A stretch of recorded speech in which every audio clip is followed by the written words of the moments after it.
स्वागत है आप सबका अपने study YouTube channel success factory, संघर्ष से सफलता तक सदैव आपके साथ। इस चैनल पर चलाए जा रहे इस सेशन खबरें आपके काम की में हम अखबार में आई तमाम शिक्षा जगत की खबरें जो जुड़ी होती हैं किसी भर्ती से, किसी परीक्षा से या किसी परिणाम से एक जगह इकट्ठा लेकर आते हैं, जिससे हमारे अभ्यर्थियों को, परीक्षार्थियों को जगह जगह खबरों के लिए ना घूमना पड़े। चलिए शुरू करते हैं खबरें आपके काम की का सेशन। खबरें विद्यार्थियों की, खबरें परीक्षार्थियों की, खबरें अभ्यर्थियों की।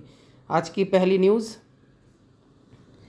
बेसिक शिक्षा परिषद हर जिले को 20% अधिक नामांकन का दिया था लक्ष्य। बड़ी ही अच्छी खबर है, सुनकर बहुत अच्छा लगेगा। जो नई शिक्षक भर्ती की तैयारी कर रहे हैं उनके लिए अच्छी खबर है। स्कूलों में बड़ा दाखिला, कब बढ़ाए जाएंगे शिक्षकों के पद। कई जिलों में पिछले साल से कई अधिक हो गया बच्चों का दाखिला। 3.5 साल से प्राथमिक स्कूलों के लिए नहीं हुई है शिक्षकों की भर्ती। 17 लाख अतिरिक्त बच्चों का हुआ दाखिला। चलिए थोड़ा सा विस्तार से इसको देख लेते हैं क्योंकि न्यूज़ इम्पोर्टेंट है। बेसिक शिक्षा परिषद के 1.50 लाख से अधिक प्राथमिक और उच्च प्राथमिक स्कूलों में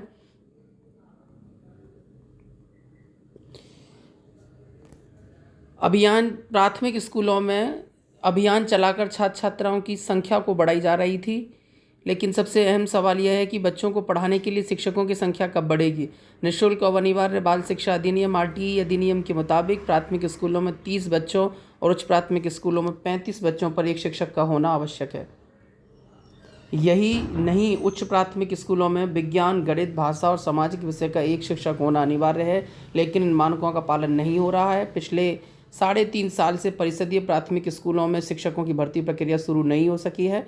यह स्थिति तब है जबकि प्रदेश सरकार ने 2 साल पहले सुप्रीम कोर्ट में स्वयं स्वीकार किया था कि उस समय शिक्षकों के 51,112 पद खाली हैं। हर साल परिषदीय स्कूलों से औसतन 12,000 शिक्षक सेवानिवृत्त होते हैं। यदि यह संख्या जोड़ ली जाए तो शिक्षकों की कम से कम 75,000 पद खाली हैं। DLED, BEd, TET, CTET पास बेरोजगार 3 साल से नई भर्ती की शुरुआत मांग कर रहे हैं, लेकिन कोई सुनवाई नहीं हो रही है। आखिरी बार दिसंबर 2018 में 69,000 भर्ती हुई थी। RTE लागू होने के बाद भी नहीं हुआ पद सृजन। उत्तर प्रदेश के जुलाई 2011 में RTE लागू होने के तकरीबन 11 साल बाद भी मानक के अनुरूप शिक्षकों के पद सृजित नहीं हो सके हैं। कुछ साल पहले बेसिक शिक्षा परिषद के तत्कालीन सचिव संजय सिन्हा ने RTE मानकों के अनुरूप प्रत्येक जिले में शिक्षकों के पद सृजित किए थे। सूत्रों के अनुसार उस रिपोर्ट में गाजियाबाद, नोएडा जैसे 2-4 जिलों को छोड़कर अधिकांश जिलों में शिक्षकों के पद बढ़ रहे थे, लेकिन सरकार ने मंजूरी नहीं मिलने के कारण वो सार्वजनिक रिपोर्ट भी नहीं हो सकी। तो ये थी खबर। बेसिक शिक्षा से जब एडमिशन बढ़े हैं तो शिक्षकों का छात्र शिक्षक अनुपात भी बढ़ना चाहिए, क्योंकि 30 शिक्षक बच्चों के लिए एक टीचर होना चाहिए प्राथमिक में, और उच्च प्राथमिक में 35 शिक्षकों बच्चों पर एक शिक्षक रहेगा। तो देखते हैं सरकार क्या कदम उठाती है। हालांकि बेसिक में पद तो नए सृजित हो गए। चलिए, बच्चे तो बढ़ गए, एडमिशन तो हो गया। अगली खबर देखते हैं, और अगली खबर है हमारी, वित्तहीन 50 शिक्षकों का अनुमोदन निरस्त। यह खबर है प्रोफेसर राजेंद्र सिंह रज्जू भैया राज्य विश्वविद्यालय ने मंडल के 4 जनपदों का, यह एक स्पेशल विश्वविद्यालय की तरफ से 50 वित्तहीन शिक्षकों का अनुमोदन निरस्त कर दिया गया है। हालांकि मैंने इस खबर के लिए ये क्लिप नहीं लगाई थी, ये खबर मैंने इसके लिए लगाई थी। शिक्षा विभाग में लिपिकों के तबादलों की प्रक्रिया शुरू हो गई है। शासन ने हरी झंडी मिलने के बाद अब शिक्षा विभाग के लिपिकों की ऑनलाइन तबादलों की प्रक्रिया शुरू हो गई है। अपर शिक्षा निदेशक बेसिक ललिता प्रदीप ने सभी मंडलीय संयुक्त शिक्षा निदेशकों को 2 मई के पत्र लेकर शिक्षा विभाग के कार्यालयों, विद्यालयों, संस्थानों, विशिष्ट संस्थानों के समूह पर कार्यरत सभी क्रमिकों का संपूर्ण सेवानिवृत्ति सूचना का मानव संपदा पोर्टल पर 1 सप्ताह में अपलोड करने को कहा है। हालांकि इंतज़ार कर रहे थे बदलने ट्रांसफ़र के लिए हमारे शिक्षकगण, पर उन्हें लेकर अभी कोई खबर नहीं है। चलिए अगली खबर देखते हैं।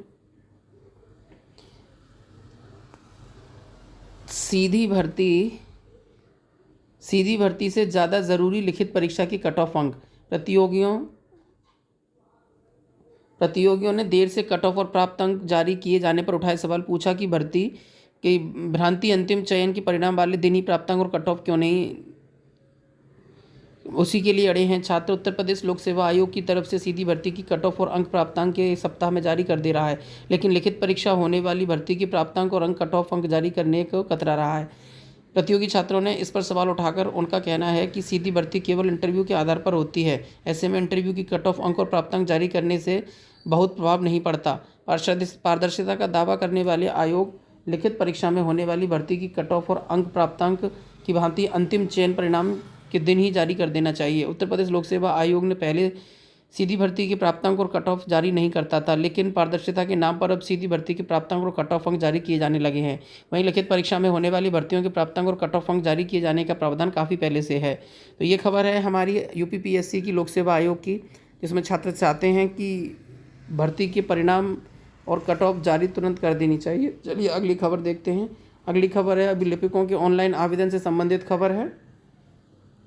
ये बड़ा अच्छा है कि जो प्रोसेस है वो सब ऑनलाइन रहेगी, जिससे कोई भी धांधली होने का डर नहीं रहेगा। पूर्व बीएसए को प्रतिकूल प्रविष्टियाँ, ये खबर थी पूरी हमारी शिक्षा विभाग के स्कूलों से, उनके कार्यालयों से जहाँ लिपिक लगे हैं उनका ट्रांसफ़र होने की बात करी जा रही है। चलिए अगली खबर देखते हैं। उगाही के विरोध पर परीक्षार्थियों को पीटा, वित्तहीन विद्यालय बने उगाही के केंद्र। उगाही का वीडियो वायरल, ये खबर आ रही है आपकी फतेहपुर कार्यालय से। यूपी बोर्ड की प्रयोगात्मक परीक्षा ने सोमवार को उगाही का वीडियो बनाना परीक्षार्थियों पर भारी पड़ गया। कल्लू प्रसाद रामपाल डिग्री कॉलेज रामचंद्र के मैनेजमेंट के बेटे ने उगाही का विरोध कर और वीडियो बनाने वाले परीक्षार्थियों को डंडे से पिटाई कर दी। मारपीट के करीब आधा दर्जन परीक्षार्थी घायल हो गए। घटना के विरोध में सोमवार को परीक्षार्थियों ने कॉलेज में हंगामा काटा। पुलिस संघ देर शाम कॉलेज पहुंचे। डीआईओएस ने पड़ताल करने पर मामले का मुकदमा दर्ज कर लिया गया। जनता इंटर कॉलेज छिलवाड़ा के इंटरमीडिएट साइंस के 139 परीक्षार्थियों की प्रयोगात्मक परीक्षा हो रही थी। यह यूपी बोर्ड है। उगाइयों का वीडियो बनाने पर मैनेजमेंट के बेटे ने चलाए डंडे। कल्लू प्रसाद रामपाल इंटर कॉलेज का मामला है और ये प्रैक्टिकल के नाम पर पैसे लेने की बात होगी। ये आज न्यूज़ है तो मैंने आपको बता दिया है।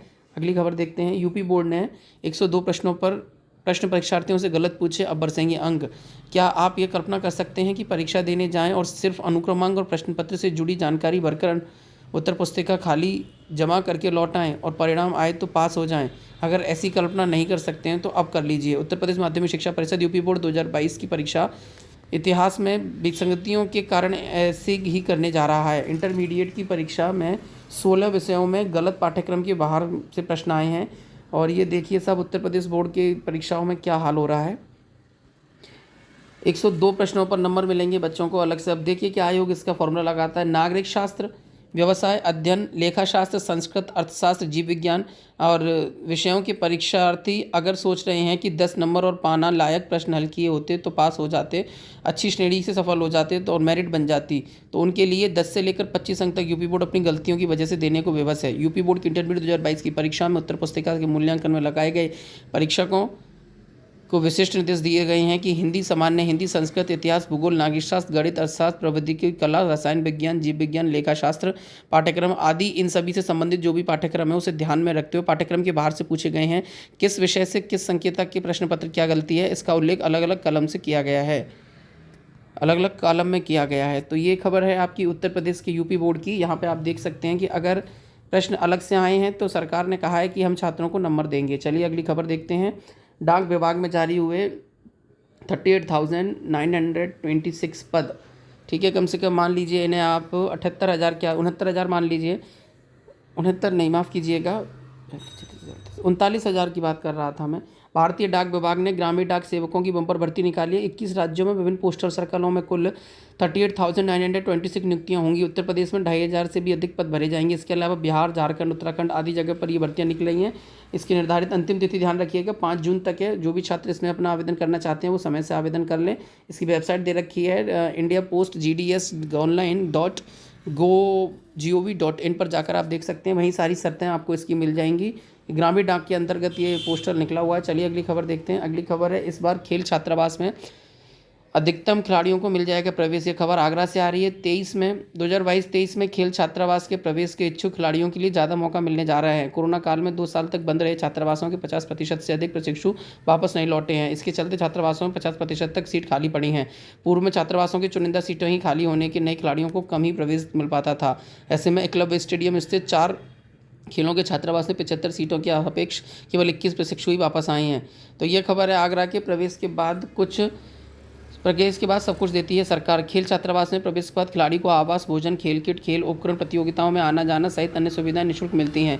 खेल विभाग खिलाड़ियों की पढ़ाई का खर्चा भी उठाता है। सभी खिलाड़ियों का साल में 2 बार मूल्यांकन होता है। खिलाड़ी अधिकतम 6 साल तक छात्रावास में रह सकते हैं। उसके छात्रावास के रुकने के मूल्यांकन के अंक महत्वपूर्ण होते हैं। तो ये खबर है आगरा के छात्रावासों की जो खेल से जुड़े हुए हैं। तो जो भी साथी खेल से जुड़े हुए वो इसमें अपना पार्टिसिपेट दिखा सकते हैं। इस बार खेल छात्रावासों में अधिकतम खिलाड़ियों को मिलेगा प्रवेश। ये दोबारा से वही न्यूज़ लग गई है।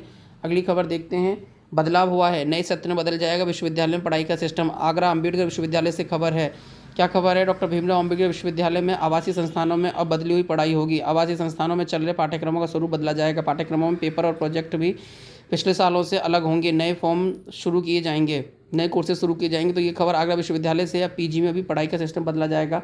आवासीय संस्थानों में शुरू होंगे नए यूजी कार्यक्रम। पीजी स्तर पर एनईपी लागू करने की तैयारी।